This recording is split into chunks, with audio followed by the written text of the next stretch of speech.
ದೋಚಿತು ಗೀಚುತ್ತ ನಮ್ಮ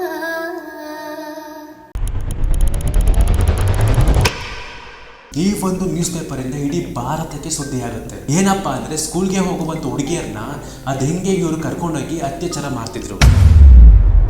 ಇಲ್ಲಿ ಹುಟ್ಟಿದಂತ ನಮಗೆಲ್ಲ ಸ್ವರ್ಗ ಮೇಲಂತೆ, ಮೇಲೆ ಎಲ್ಲೂ ಇರುವ ದೇವರಿಗೆ ಇಲ್ಲಿ ಗುಡಿಯಂತೆ.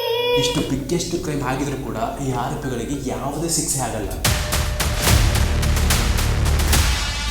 ಅಲ್ಲಿ ಅತ್ಯಾಚಾರ ಆಗಿರುವ ಅಷ್ಟು ಹುಡುಗಿಯರ ವಯಸ್ಸು 11ರಿಂದ 19 ವರ್ಷದ ಹುಡುಗಿಯರಾಗಿರ್ತಾರೆ. ಹಾಗೆ ಅಲ್ಲಿ ಬರೋಬ್ಬರಿ 250ಕ್ಕಿಂತ ಹೆಚ್ಚು ಹುಡುಗಿಯರನ್ನ ಅತ್ಯಾಚಾರ ಮಾಡ್ತಾರೆ. ಚಿತ್ರ ವಿಚಿತ್ರ ಕಣೆ ಲೋಕವೇ. ಈ ಗ್ಯಾಂಗ್ ಇಷ್ಟೊಂದು ಕ್ರೈಮ್ಗಳನ್ನ ಮಾಡಿದ್ದಾರೆ ಅಂತ ಗೊತ್ತಾದ್ಮೇಲೆ ಅಲ್ಲಿ ಇಡೀ ಅಜ್ಮೀರ್ ನಗರ ದಂಗೆ ಹೇಳುತ್ತೆ.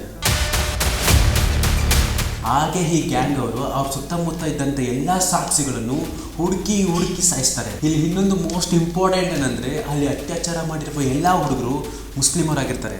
ಆದ್ರೆ ಅತ್ಯಾಚಾರಕ್ಕೆ ಬಲಿಯಾಗಿರುವ ಹುಡುಗಿಯರು ಎಲ್ಲ ಹಿಂದೂಗಳಾಗಿರ್ತಾರೆ. ಅಲ್ಲಿ ಅಜ್ಮೀರ್ ನಗರದ CM ಅವರೇ ಇವರನ್ನ ಅರೆಸ್ಟ್ ಮಾಡಿ ಅಂತ ಮಾಹಿತಿ ಕೊಟ್ಟ ಮೇಲೆ ಅಲ್ಲಿನ ಪೊಲೀಸರು 2 ವಾರಗಳ ಕಾಲ ಯಾವುದೇ ಆಕ್ಷನ್ ತಗೊಳ್ತಿಲ್ಲ. ನೀವೇನ್ ಈ ಆಟ ಆಡ್ತಾ ಇದೀರಾ, ಇದನ್ನ ನಾನು ಮುಂಚೆನೆ ಆಡ್ಬಿಟ್ಟಿದ್ದೀನಿ, ನೀವೇನಾದ್ರೂ ಮತ್ತೆ ಆ ಪೊಲೀಸ್ ಸ್ಟೇಷನ್ಗೆ ಹೋದ್ರೆ ನಿಮ್ ಇಡೀ ಫ್ಯಾಮಿಲಿನ ನಾನು ನಾಶ ಮಾಡ್ಬಿಡ್ತೀನಿ ಅಂತ ಅವನು ಅವ್ರನ್ನ ವಾಪಸ್ ಕಳಿಸ್ತಾನೆ.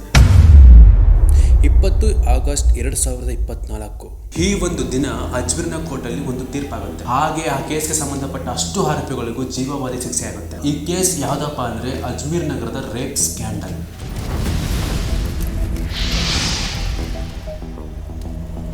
ಹೇಗೆ ಅಜ್ಮೀರ್ ನಗರದ 250ಕ್ಕಿಂತ ಹೆಚ್ಚು ಸ್ಕೂಲ್ ಬಾಲಕಿಯರನ್ನ ಅತ್ಯಾಚಾರ ಮಾಡಿದ್ರು, ಹೇಗೆ ಅವ್ರು ಮಾಡ್ತಿದ್ದಂತ ಬ್ಲ್ಯಾಕ್ ಮೇಲ್ ಇಂದ 6 ಜನ ಹುಡುಗಿಯರು ಸೂಸೈಡ್ ಮಾಡ್ಕೊಂಡ್ರು, ಹೇಗೆ ಅಜ್ಮೀರ್ ನಗರದ ಪೊಲೀಸರು ಇಂಥದ್ದೊಂದು ಭಯಾನಕ ಕೇಸನ್ನ ಕ್ಲೋಸ್ ಮಾಡೋಕ್ಕೆ ಟ್ರೈ ಮಾಡಿದ್ರು, ಹಾಗೆ ಇಡೀ ಭಾರತದ ಅತಿ ದೊಡ್ಡ ರೇಪ್ ಸ್ಕ್ಯಾಂಡಲ್ ವಿಷಯ ಆಚೆ ಬಂದಿದ್ದು ಹೇಗೆ.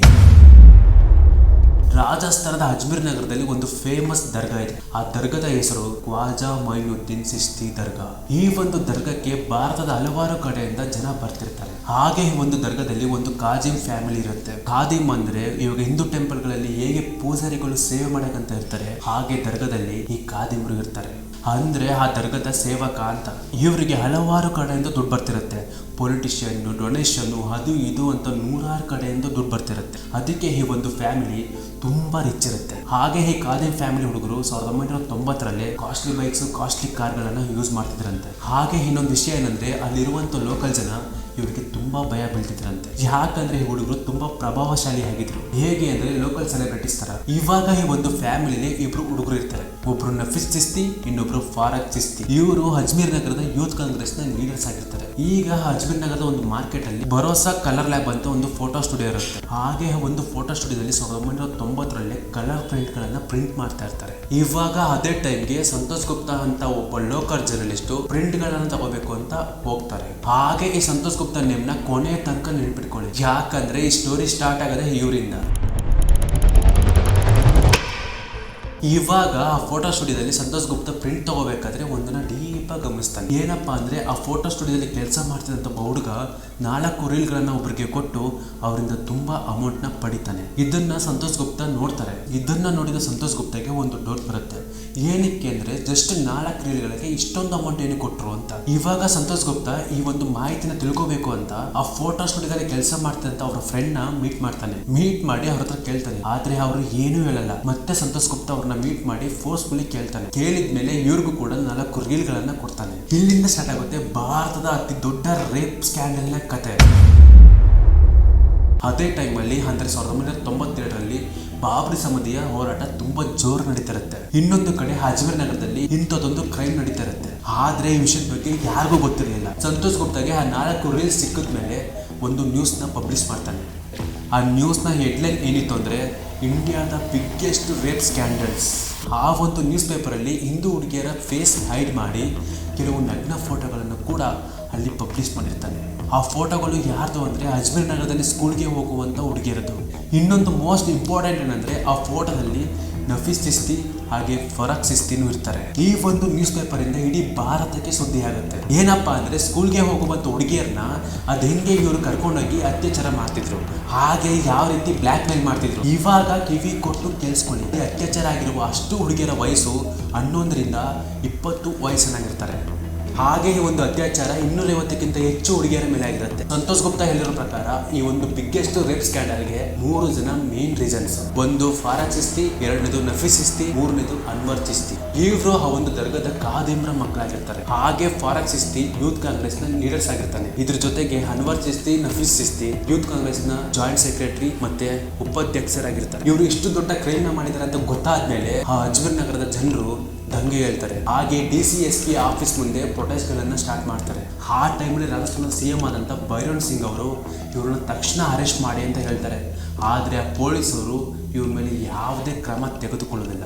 ಯಾಕಂದ್ರೆ 2 ವಾರಗಳ ಒಳಗೆ ಸುತ್ತಮುತ್ತ ಇದ್ದಂತ ಎಲ್ಲಾ ಸಾಕ್ಷಿಗಳನ್ನು ನಾಶ ಮಾಡ್ತಾರೆ. ಹಾಗೆ ಅಲ್ಲಿದ್ದಂತ ಜನರಿಗೆ ದಬ್ಬಾಳಿಕೆ ಮಾಡಿ ಅವರನ್ನ ಊರ್ ಬಿಟ್ಟು ಹೋಗೋ ತರ ಮಾಡ್ತಾರೆ. ಅಲ್ಲಿರುವಂತ ಲೋಕಲ್ಸೇ ಹೇಳ್ತಾರೆ, ಪೊಲೀಸರು ಕೂಡ ಇವ್ರ ಜೊತೆ ಸೇರಿ ಈ ಕೇಸ್ ನ ಕ್ಲೋಸ್ ಮಾಡಕ್ಕೆ ಟ್ರೈ ಮಾಡ್ತಾರೆ. ಕರೆಕ್ಟ್ ಆಗಿ ಅದೇ ಟೈಮ್ಗೆ ಒಬ್ಬ ಜರ್ನಲಿಸ್ಟ್ ಇನ್ನೊಂದು ನ್ಯೂಸ್ ನ ಪಬ್ಲಿಷ್ ಮಾಡ್ತಾನೆ. ಆ ಒಂದು ನ್ಯೂಸ್ ನ ಹೆಡ್ಲೈನ್ ಏನಿರುತ್ತೆ ಅಂದ್ರೆ, ಸ್ಟೂಡೆಂಟ್ಸ್ ನ ಅತ್ಯಾಚಾರ ಮತ್ತೆ ಬ್ಲ್ಯಾಕ್ ಮೇಲ್ ಮಾಡಿದಂತ ವ್ಯಕ್ತಿಗಳು ಇನ್ನೂ ಸಹ ಆಚೆ ಇದ್ದಾರೆ ಅಂತ ಇರುತ್ತೆ. ಈ ಒಂದು ನ್ಯೂಸ್ ಆಚೆ ಬಂದ್ಮೇಲೆ ಆ ಒಂದು ಅಜ್ಮೀರ್ ನಗರದಲ್ಲಿ ತುಂಬಾ ದೊಡ್ಡ ಪ್ರತಿಭಟನೆಗಳು ಸ್ಟಾರ್ಟ್ ಆಗ್ತವೆ. ಅದಕ್ಕೆ ಇಡೀ ಅಜ್ಮೀರ್ ನಗರವನ್ನೇ ಬಂದ್ ಮಾಡ್ತಾರೆ. ಇಲ್ಲಿ ಇನ್ನೊಂದು ಮೋಸ್ಟ್ ಇಂಪಾರ್ಟೆಂಟ್ ಏನಂದ್ರೆ, ಇಲ್ಲಿ ಅತ್ಯಾಚಾರ ಮಾಡಿರುವ ಎಲ್ಲ ಆರೋಪಿಗಳು ಮುಸ್ಲಿಂ ಆಗಿರ್ತಾರೆ. ಆದ್ರೆ ಅತ್ಯಾಚಾರಕ್ಕೆ ಒಳಗಾಗಿರುವ ಎಲ್ಲಾ ಹುಡುಗಿಯರು ಹಿಂದೂಗಳಾಗಿರ್ತಾರೆ. ಅದೇ ರೀಸನ್ಗೆ ವಿಶ್ವ ಪರಿಷತ್ ಮತ್ತೆ ಬಜರಂಗ ದಳ ಎಂಟ್ರಿ ಆಗ್ತವೆ. ಇವೆರಡು ಸಂಘಟನೆಗಳು ಸೇರಿ ಆ ಆರೋಪಿನ ಅರೆಸ್ಟ್ ಮಾಡಿ ಅಂತ ಪೊಲೀಸ್ ಡಿಪಾರ್ಟ್ಮೆಂಟ್ ಮೇಲೆ ಪ್ರೆಷರ್ ಹಾಕ್ತಾರೆ. ಆದ್ರೆ ಅಲ್ಲಿರುವಂತ ಪೊಲೀಸರು ಇವ್ರನ್ನ ಅರೆಸ್ಟ್ ಮಾಡೋದ್ ಬಿಡಿ, ಈ ಕೇಸ್ ನ ಅವರು ತಲೆಗೆ ಹಾಕೋದಿಲ್ಲ. ಆ ಟೈಮ್ ಅಲ್ಲಿ ಬಾಬ್ರಿ ಸಮಾಧಿಯ ಡೆಮೋಲಿಷನ್ ಇಂದ ಹಿಂದೂ ಮುಸ್ಲಿಂ ಗಲಾಟೆ ತುಂಬಾ ಜೋರಾಗಿ ನಡೀತಿರುತ್ತೆ. ಅದೇ ರೀಸನ್ಗೆ ಇವ್ರನ್ನ ಅರೆಸ್ಟ್ ಮಾಡಿ ಅಂತ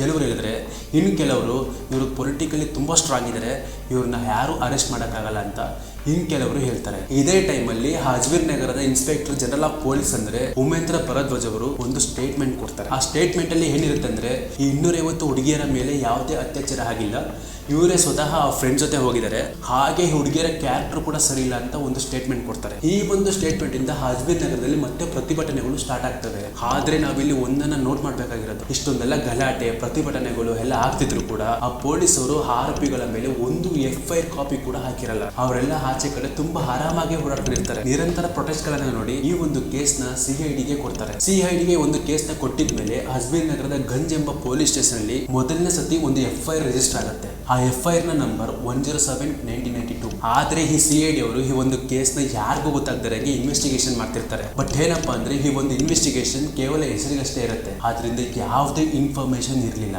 ಆಮೇಲೆ CID ಅವರು 18 ಆರೋಪಿಗಳನ್ನ ಕಸ್ಟಡಿಗೆ ತಗೋತಾರೆ. ಆ ಆರೋಪಿಗಳ ಲಿಸ್ಟ್ ಇಲ್ಲಿದೆ. ಇದರಲ್ಲಿ ಮೊದಲ 3 ಆರೋಪಿಗಳು ತುಂಬಾ ಮಾಸ್ಟರ್ ಮೈಂಡ್ ಆಗಿರ್ತಾರೆ. ಫರಾಕ್ ಚಿಸ್ತಿ, ನಫೀಸ್ ಚಿಸ್ತಿ, ಅನ್ವರ್ ಚಿಸ್ತಿ. ಈ ಒಂದು ಭಾರತದ ಅತಿ ದೊಡ್ಡ ರೇಪ್ ಸ್ಕ್ಯಾಂಡಲ್ ಆಗಿದ್ದು ಕೂಡ ಈ 3 ಜನ ಆರೋಪಿಗಳಿಂದ. ಇದೆಲ್ಲ ಹೇಗ್ ಸ್ಟಾರ್ಟ್ ಆಯ್ತು ಗೊತ್ತಾ? ಕೇಳಿದ್ರೆ ನಿಮ್ಗೂ ಮೈ ಜುಮ್ ಅನ್ಸ್ಬೋದು. ಡೀಪ್ ಆಗಿ ಕೇಳಿಸ್ಕೊಳ್ಳಿ. ಅಜ್ಮೀರ್ ನಗರದಲ್ಲಿ ಸೋಫಿಯಾ ಅಂತ ಒಂದು ಸ್ಕೂಲ್ ಇದೆ. ಒಂದಿನ ಸ್ಕೂಲ್ ಗೇಟ್ ಇಂದ ಒಂದು ಹುಡುಗಿ ಹತ್ಕೊಂಡು ಬರ್ತಿರ್ತಾರೆ.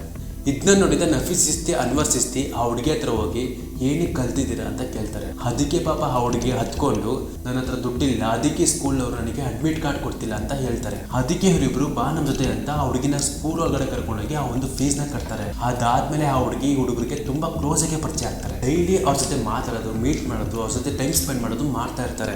ಒಂದು ದಿನ ಆ ಹುಡುಗಿನ ಮನೆ ಬಿಡೋ ನೆಪದಲ್ಲಿ ಫಾರಕ್ ಚಿಸ್ತಿ, ನಫೀಸ್ ಚಿಸ್ತಿ ಇವ್ರನ್ನ ಕಾರಲ್ಲಿ ಕೂರ್ಸ್ಕೊಂಡು ಹೋಗ್ತಾರೆ. ಆದ್ರೆ ಅವರು ಆ ಒಂದು ಹುಡುಗಿನ ಫಾರ್ಮ್ ಹೌಸ್ಗೆ ಕರ್ಕೊಂಡ್ ಬರ್ತಾರೆ. ಹಾಗೆ ಅದೇ ಫಾರ್ಮ್ ಹೌಸ್ ಅಲ್ಲಿ ಈ ಒಂದು ಹುಡುಗಿನ ಅತ್ಯಾಚಾರ ಕೂಡ ಮಾಡ್ತಾರೆ. ಅತ್ಯಾಚಾರ ಅಷ್ಟೇ ಅಲ್ಲ, ಅತ್ಯಾಚಾರ ಆದ್ಮೇಲೆ ಆ ಹುಡುಗಿ ನಗ್ನ ಫೋಟೋನು ಕೂಡ ಕ್ಲಿಕ್ ಮಾಡ್ತಾರೆ. ಆಮೇಲೆ ಅದೇ ಫೋಟೋನ ಆ ಹುಡುಗಿಗೆ ತೋರಿಸಿ, ನಾವ್ ಯಾವಾಗ ಕರೆದ್ರು ನೀನು ಈ ಫಾರ್ಮ್ ಹೌಸ್ಗೆ ಬರಬೇಕು, ಬಂದಿಲ್ಲ ಅಂದ್ರೆ ಈ ಒಂದು ಫೋಟೋನ ಇಡೀ ಅಜ್ಮೀರ್ ನಗರದಲ್ಲಿ ಈ ಫೋಟೋಗಳನ್ನ ವೈರಲ್ ಮಾಡ್ತೀವಿ ಅಂತ ಆ ಹುಡುಗಿಗೆ ಬ್ಲ್ಯಾಕ್ ಮೇಲ್ ಮಾಡ್ತಾರೆ. ಇದೆಲ್ಲ ಆದ್ಮೇಲೆ ನಫೀಸ್ ಚಿಸ್ತಿ, ಫಾರಕ್ ಚಿಸ್ತಿ ಆ ಹುಡುಗಿನ ಫಾರ್ಮ್ ಹೌಸ್ಗೆ ಕರೆದು ಹಲವಾರು ಬಾರಿ ಆ ಹುಡುಗಿ ಮೇಲೆ ಅತ್ಯಾಚಾರ ಮಾಡ್ತಾರೆ. ಹಾಗೆ ಮತ್ತೆ ಇವರು ಆ ಒಂದು ಗರ್ಲ್ಸ್ ಸ್ಕೂಲ್ ಮುಂದೆ ಹೋಗಿ ನಿಂತಿರ್ತಾರೆ. ಅದೇ ಟೈಮ್ಗೆ ಆ ಹುಡುಗಿ ಆರ್ತಿ ಎಂಬ ಹುಡುಗಿ ಜೊತೆ ಗೇಟ್ ಇಂದ ಆಚೆ ಬರ್ತಾರೆ. ಬಂದಿದ ತಕ್ಷಣ ಇವರು ಆ ಹುಡುಗಿನ ನೋಡ್ತಾರೆ. ನೋಡಿ ಆ ಹುಡುಗಿನ ಕರೆದು ನಿನ್ ಜೊತೆ ಆ ಹುಡುಗಿನ ಫಾರ್ಮ್ ಹೌಸ್ಗೆ ಕರ್ಕೊಂಬ ಅಂತ ಹೇಳ್ತಾರೆ. ಆದ್ರೆ ಆ ಹುಡುಗಿ ನಾನು ಕರ್ಕೊ ಬರಲ್ಲ ಅಂತ ಡೈರೆಕ್ಟ್ ಆಗಿ ಹೇಳ್ತಾರೆ. ಆ ಹುಡುಗರು ಈ ಹುಡುಗಿಗೆ ಒಂದು ಲುಕ್ ಕೊಟ್ಟು ಈ ಹುಡುಗಿಯ ನಗ್ನ ಫೋಟೋಗಳನ್ನ ತೋರಿಸ್ತಾರೆ. ತೋರಿಸಿ ಬ್ಲ್ಯಾಕ್ ಮೇಲ್ ಮಾಡ್ತಾರೆ. ಆ ಹುಡುಗಿಗೆ ಬೇರೆ ದಾರಿನೇ ಹೇಳ್ದೆ ಆ ಆರ್ತಿ ಎಂಬ ಹುಡುಗಿನ ಕರ್ಕೊಬಂದು ಇವ್ರಿಗೆ ಪರಿಚಯ ಮಾಡಿಸ್ತಾರೆ. ಇದು ಆದ್ಮೇಲೆ ಸ್ವಲ್ಪ ದಿನದ ನಂತರ ಆರ್ತಿ ಎಂಬ ಹುಡುಗಿಗೆ ಪಾರ್ಟಿ ಇದೆ ಬಾ ಅಂತ ಫಾರ್ಮ್ ಹೌಸ್ಗೆ ಕರೆದು ಆ ಹುಡುಗಿ ಮೇಲೆ ಅತ್ಯಾಚಾರ ಮಾಡ್ತಾರೆ. ಅತ್ಯಾಚಾರ ಆದ್ಮೇಲೆ ಈ ಹುಡುಗಿದು ಕೂಡ ನಗ್ನ ಫೋಟೋಗಳನ್ನ ಕ್ಲಿಕ್ ಮಾಡ್ಕೋತಾರೆ. ಮತ್ತೆ ನಫೀಸ್ ಸಿಸ್ತಿ ಫಾರಕ್ ಸಿಸ್ತಿ ಅಜ್ಮೀರ್ ನಗರದ ಮಾರ್ಕೆಟ್ ಅಲ್ಲಿ ಇರ್ಬೇಕಾದ್ರೆ ಆರ್ತಿ ಜೊತೆ ಒಂದು ಹುಡುಗಿ ಬರೋದನ್ನ ನೋಡ್ತಾರೆ. ನೋಡಿ ಅವ್ರ ಮುಂದೆ ಹೋಗಿ ಈ ಹುಡುಗಿನೂ ಕೂಡ ಫಾರ್ಮ್ ಹೌಸ್ಗೆ ಕರ್ಕೊಂಬ ಅಂತ ಹೇಳ್ತಾರೆ. ಆ ಹುಡುಗಿ ಸಡನ್ ಆಗಿ ನೋ ಅಂತ ಹೇಳ್ಬಿಡ್ತಾಳೆ. ನೋ ಅಂತ ಹೇಳಿದ ತಕ್ಷಣ ಆ ಹುಡುಗಿದ ನಗ್ನ ಫೋಟೋಗಳನ್ನ ತೋರಿಸಿ ಬ್ಲಾಕ್ ಮೇಲ್ ಮಾಡ್ತಾರೆ. ಇದೇ ರೀತಿ ಫಾರೂಕ್ ನಫೀಸು ಅವ್ರ ಜೊತೆ 16 ಜನ ಸೇರಿ 250ಕ್ಕೂ ಹೆಚ್ಚು ಜನರನ್ನ ಬ್ಲಾಕ್ ಮೇಲು ಹಾಗೆ ಅತ್ಯಾಚಾರ ಮಾಡ್ತಾರೆ.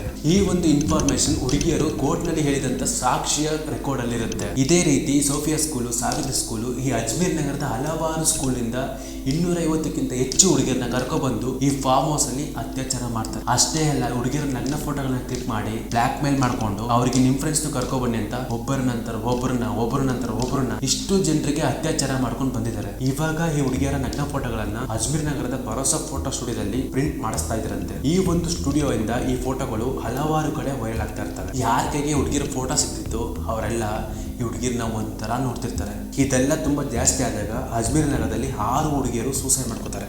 ಹಾಗೆ ಕೆಲವು ಹುಡುಗಿಯರು ಅಜ್ಮೀರ್ ನಗರವನ್ನು ಬಿಟ್ಟು ಬೇರೆ ಕಡೆ ಹೋಗ್ತಾರೆ. 3 ಸೆಪ್ಟೆಂಬರ್ 1992.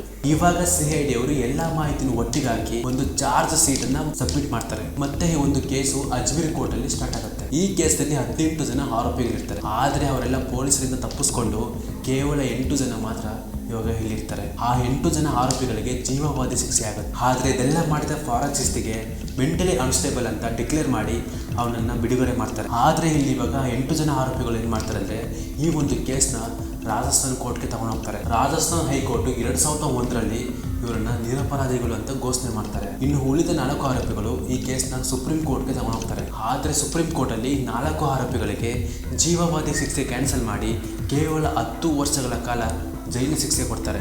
ಆದ್ರೆ ಇವರು ಆ 10 ವರ್ಷದ ಜೈಲು ಶಿಕ್ಷೆನೂ ಕೂಡ ಕಂಪ್ಲೀಟ್ ಮಾಡಲ್ಲ. ಇವರು ಬೇಲ್ ತಗೊಂಡು ಆಚೆ ಬರ್ತಾರೆ. ಇಷ್ಟು ಬಿಗ್ಗೆಸ್ಟ್ ಕ್ರೈಮ್ ಆಗಿದ್ರು ಕೂಡ ಈ ಆರೋಪಿಗಳಿಗೆ ಯಾವುದೇ ಶಿಕ್ಷೆ ಆಗಲ್ಲ. ಆದ್ರೆ ಹೋದ ವರ್ಷ ಅಂದ್ರೆ 2024ರಲ್ಲಿ ಸುಪ್ರೀಂ ಕೋರ್ಟ್ ಮತ್ತೆ ಈ ಕೇಸ್ನ ರೀಓಪನ್ ಮಾಡಿಸಿ ಆ ಕೇಸ್ಗೆ ಸಂಬಂಧಪಟ್ಟ ಆರೋಪಿಗಳಿಗೆ ಮತ್ತೆ ಜೀವಾವಧಿ ಶಿಕ್ಷೆ ಕೊಟ್ಟಿದೆ. ಇವಾಗ ಇವರು ಅದು ಯಾವ ಬೇಲ್ ತಗೊಂಡು ಆಚೆ ಬರ್ತಾರೆ ಅಂತ ನಿಜವಾಗ್ಲೂ ಗೊತ್ತಿಲ್ಲ. ಈ 1992ರಲ್ಲಿ ಆಗಿದ್ದ ಈ ಘಟನೆ ಇವತ್ತಿಗೆ 33 ವರ್ಷ ಆಗಿದೆ. ಆದ್ರೆ ಅಲ್ಲಿ ಅತ್ಯಾಚಾರ ಆದಂತ ಮಹಿಳೆಯರಿಗೆ ಇವತ್ತುವರೆಗೂ ನ್ಯಾಯ ಸಿಕ್ಕಿಲ್ಲ. ಕೆಲವು ಮಹಿಳೆಯರಿಗೆ ಮಕ್ಕಳಾಗಿ ಮೊಮ್ಮಕ್ಕಳಾಗಿದ್ರು ಕೂಡ ಅವ್ರನ್ನ ಕೋರ್ಟ್ಗೆ ಕರೀತಾರೆ. ಆದ್ರೆ ಮನಿ ಪವರ್, ಪೊಲಿಟಿಕಲ್ ಪವರ್, ಆ ಪವರ್, ಈ ಪವರ್, ಎಲ್ಲ ಪವರ್ ಸೇರಿ ಕೋರ್ಟ್ಗೆ ಏನು ಮಾಡೋಕ್ಕಾಗಿಲ್ಲ.